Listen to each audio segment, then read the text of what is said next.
In today's video, I'm going to teach you how to log in to Genspark AI account. To get started, open your web browser and go to Google Search. In the search bar, type Genspark AI so you can quickly find the official website. This is a simple way to reach the correct page, especially if you're logging in for the first time and don't already have the site bookmarked. Once the search results appear, look for the result labeled Genspark, your all-in-one AI workspace, and click on it. Make sure you're selecting the official Genspark website so you can log in safely and avoid unofficial links. After the website loads, look toward the top area of the page and click on Sign In. This will take you to the Login Options page, where Genspark lets you choose how you want to access your account. Next, select Continue with Google, or choose another available sign-in option if that's the method you normally use.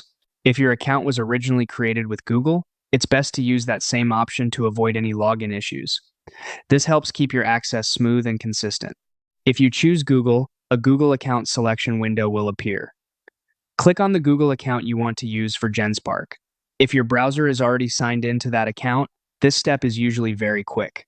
If not, you may be asked to complete Google's normal sign-in process first. Once you select the correct account, you'll be logged in and taken into your Genspark account. At that point, you're ready to start using the platform. As a quick tip, if the login page doesn't load properly, try refreshing the page or checking that you're using the same sign-in method you used when creating the account. That can solve most common login problems right away. And that's how to log in to your Genspark AI account.